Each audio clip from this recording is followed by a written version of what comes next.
Nobody wants to admit this, but David was actually a crazy guy, all right? Now, God still called him a man after his own heart. We have to understand why and how.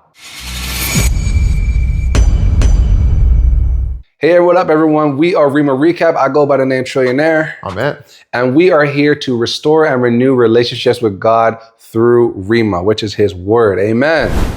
All right, what are we talking about today, my G? Yes, today we're going to talk about David, the life of David, and how a man like him obtained favor from God. Yeah, a man like David, man like David. This man, listen, I'm not going to lie to y'all. I know the intro was a bit abrasive a little bit. I love David. I actually love David. Like, David is someone that, to me personally, outside of Jesus Christ, he's like, I think, top three figures for me. Him, Solomon, I guess his son, right? And then David. But the guy was a character, right? He was a character. Anyway, before we get into that, we would very much appreciate if you like this video and subscribe to this channel. It is an absolutely free way to support what's going on. You're supporting the work of the Lord, and you're helping these videos to get to people who are just like you, who need to be encouraged by the word of God. Amen? So please definitely like and subscribe. Without further ado, we're going to get it going. We're going to get it going. So listen, right? Okay, David did a lot of crazy things. A lot of mad, like what people would call today maybe insane, or, he wasn't clocking. Like, we got to be clocking it. Let me not do that.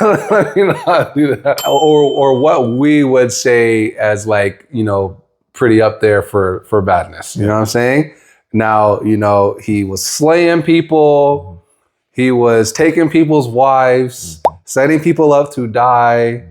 His first 6 kids actually were with 6 different wives. I don't know if people know that. In Hebron, that was the first place where he reigned for 7 years before coming to Jerusalem for 23 years, because 33 years. He reigned for 40 years. So he was doing a bunch of different things, and, just war after war. And acting like a crazy person, like he was insane. Yeah, exactly. He was like living feigning, eating the showbread of the priests, like full on taking out Philistine villages and then lying to the king of Philistia and telling him, oh, it was actually Judah, these Judans that we were destroying, these Israelites that we were destroying. So he was lying, he was killing, he was cheating, he was fornicating, he was doing all these crazy things. How is it that God calls him a man after his own heart? I want to understand this. Yeah, it's a good question. And you may look at someone like that and look at the perfection of God and think, how can God say this person has a heart after mine, right? It's a very interesting topic. And there's a psalm that David wrote, because most people don't know, but David was also a musician, right? He wrote a lot of the psalms. Poems that he would write. And some of these talked about his life. And the Psalm 30, when it was talking about the dedication of the temple, he was singing praises to the Lord and saying that his anger doesn't last forever, but his favor, it lasts a lifetime. So David in this psalm says that when he was prosperous, he boasted, and he said that, like, God's favor is upon him, has made him as strong as a mountain. And then afterwards, God's favor left him and he was shattered. So that kind of shows that God's favor and pride cannot coincide together. So with that crazy stuff you were talking about, Psalm 51, David writes another song. And it's kind of one of my favorites, because it's talking about the time where he did take Bathsheba, which was Uriah's wife. He slept with her, and he had Uriah killed. And then Nathan the prophet comes to him and says that, hey, you've done this wrong thing. And he I think has a moment where he recognizes that, I have sinned against God. And he goes introspective, right? He goes to this place where it talks about where he fasted, he didn't eat, and he showed real repentance for what he had done. He wrote this poem, which is Psalm 51, talking about him falling short. And he said that he's done wrong. She doesn't sugarcoat what he's done, right? He doesn't try and hide his sin. He calls himself a sinner, and how he also recognizes that God is merciful, and he asks God to create in him a new heart, a clean heart, so that he may be obedient to God and not fall into his sin. And then at the end of the psalm, he also recognizes that God doesn't want all of these outward sacrifices and outward show of penance towards him. All God wants is a contrite heart and a heart posture that recognizes who we are as sinners and who God is and how we need a savior. And I think that's our problem, like with us today, right? We need to recognize that we fall short, that we sin, and that we need a savior for God to come in. And I think that's part of why David is called a man after God's own heart, because he recognizes that, like, hey, I've messed up. I'm not perfect. God, come clean me, come wash me, right? A lot of us today will try and like hide our sin or say like, oh, I don't sin, which is incorrect. And we'll just kind of feel like we don't need a savior. And I think David's heart posture towards God is why he's called a man after God's own heart. Yeah, no, it's true. And David had a humility about him, and he wasn't shy about that. And one thing I really love about David is when that incident happened, when they were bringing back the Ark of the Lord back to Israel, or I guess Jerusalem. And, Michal was like, look at you dancing like one of the, what's the term that she used? Undignified. I know he used the term undignified, but one of the fools or whatever dance, and showing yourself naked to the streets. And he said it was God who chose me before your dad, before your father, to be king. And I will be seen more undignified in other versions. It says more vile than this, because he's just like, I'm dancing before the Lord. And he had such a heart, such a love for God. It's like, for me, sometimes I struggle. And this is one thing I want to ask God when I die.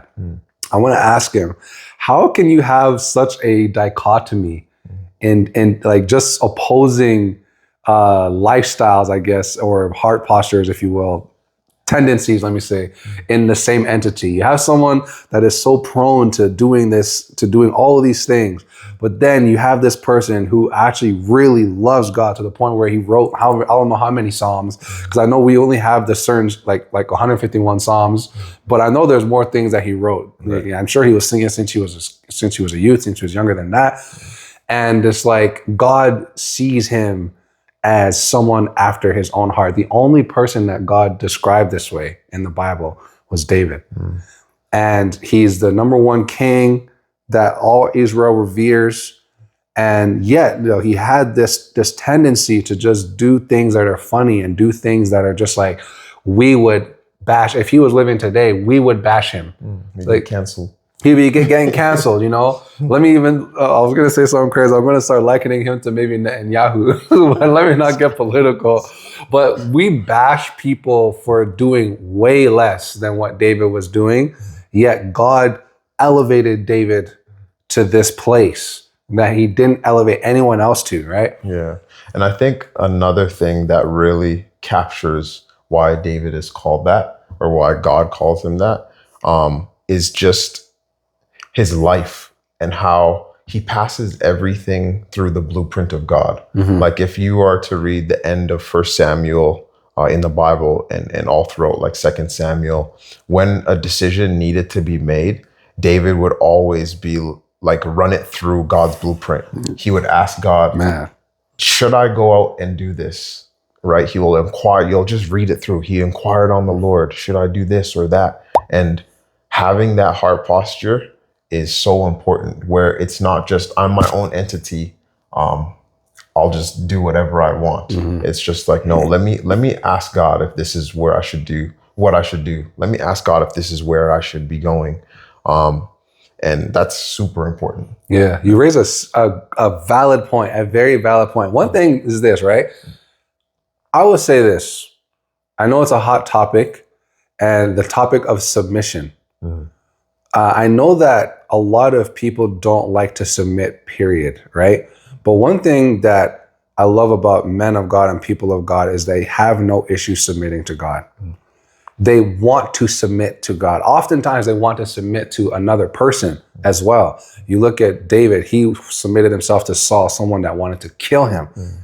Someone who wanted to kill him. But when we talk about submission, I know we're gonna talk, have a only recap just for submission.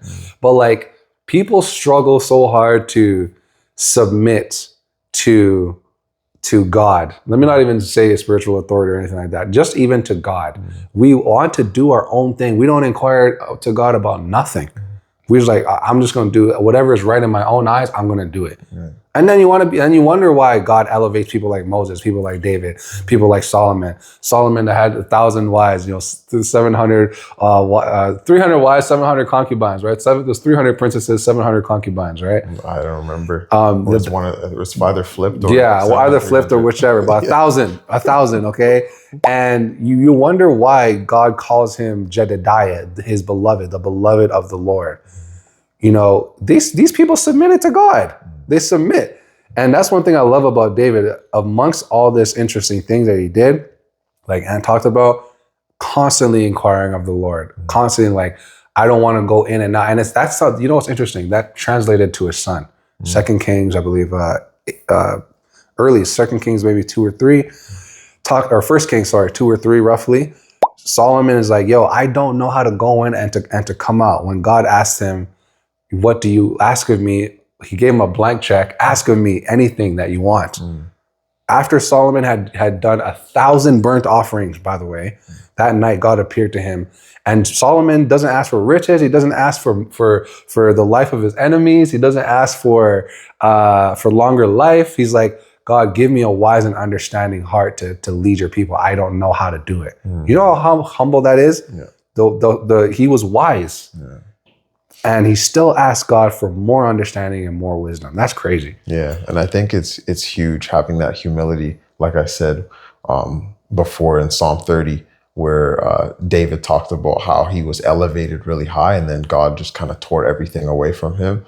And it just goes to show that the favor of God and pride can't go together, right? If you want to be favored by God, you have to have a humility and a heart posture, like what Jay was saying, like you're submitted under God, which is hard for people to do. So David is, like he said at the beginning, did a lot of crazy things, but he also had a heart posture that was humble, that was submitted under God, and that just wanted to worship God too. I think he's the one that instituted like continuous worship in the temple, being a musician himself, right? And it's through people like that God used to bring his one and only son through that lineage to come be the savior of the world. So if you don't have a relationship with the savior of the world, who is Jesus Christ, I want to encourage you to do that. Take the time and ask God to come into your life, and then join a local church body so that you can grow in community and learn. And most importantly, read the scriptures, right? God said that Jesus Christ is the Word. So in order to know Jesus Christ, you need to know the Word of God and what he says, and the Spirit will also lead you into all truth.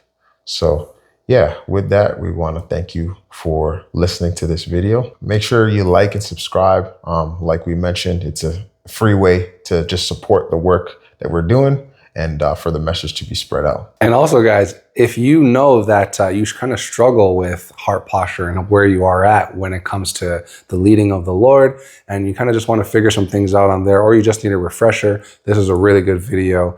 Talks about where is your heart. You got to watch that now. Watch it now, okay? And guys, without further ado, we're out of here. Love you. Enjoy the rest of your day or whatever it is. All right, get out of here later. Bless y'all.